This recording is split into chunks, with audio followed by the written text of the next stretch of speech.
Alright guys, Papa Pepper down on the land once again, and heading out where I got some of my sheep and goats right now, because I've got something special to show you guys. Well, there they are. And over here, we've got our little rams. I'll show you something cool.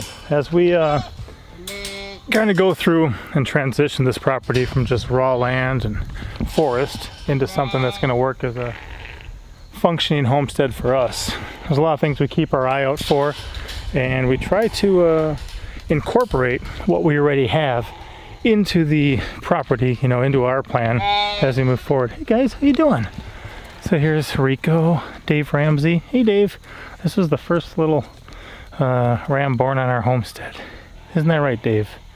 So he's a cute little guy. Nice 4-horn Jacob sheep. We gotta dial in the genetics though. But right here we have a couple persimmon trees. So if you notice them, they're not all that big, but they're probably maybe 7 years old or maybe older. But these guys are absolutely heavy laden right now with ripe persimmons.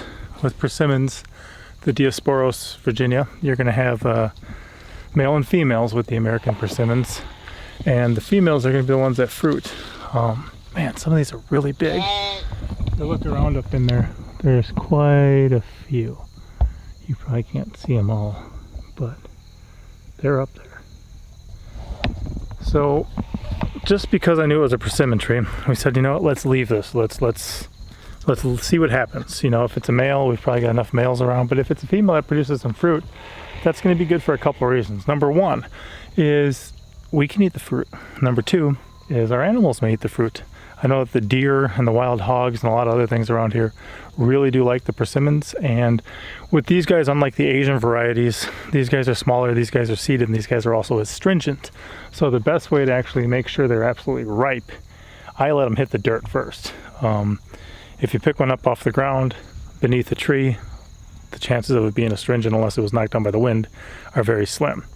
If you pick one off the fruit, or a fruit off the tree, and you try to eat it, often they're going to be very, very astringent. Kind of like, I don't know if you guys ever use like OxyClean or any of the acne medicine with the alcohol, and you try to, yeah, there's a reason they call that an astringent. So these guys are pretty cool. We definitely like them, and it's just one thing of trying to see what we got and incorporate it in. And these guys, compared to some of the ones I've seen, these are actually a pretty good sized fruit. There's some trees with some smaller varieties. I mean, it's the same species, but they just happen to be smaller. And there's some with larger fruit like this. Not too far on the other side of the property, we found some last year that were already producing fruit too, so we'll be keeping an eye on them. Don't want to miss the harvest. But this is just really cool, and part of why, if you can understand kind of as you begin a homestead, if you can understand the plants in the area, if you can recognize them, then you're going to be able to see what makes sense to keep, what makes sense to get rid of. I mean, I've got seedling persimmons too, but those are going to be years before they start producing anything. These guys are already going, and that's something we can, you know, enjoy and eat right away. And the little peppers have been out collecting them from a couple other trees nearby lately, and just bringing in, you know, little basketfuls. So very cool to see, good to know, and nice to be able to have this already here. You know, if I were to cut down these trees, we wouldn't have gotten anything from them. But there's no reason why they can't be here, while they can't continue to exist. And one thing I'm going to do with some of the native ones here too is hopefully graft in some of the Asian varieties, because you can do that. I did try this later this spring. I did it too late in the year, and they weren't successful, but I tried, I think, grafting in some khaki persimmons that Haphazard Homestead had sent me. So hopefully I'll get another chance next spring when they're still dormant, but we'll see. So anyway, good find on the property. Mature persimmon trees producing fruit. Pop out. As always, I'm Papa Pepper, and I'd like to remind you, don't post for free.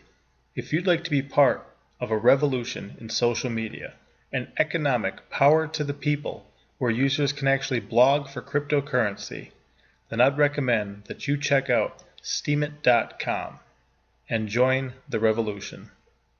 Papa out.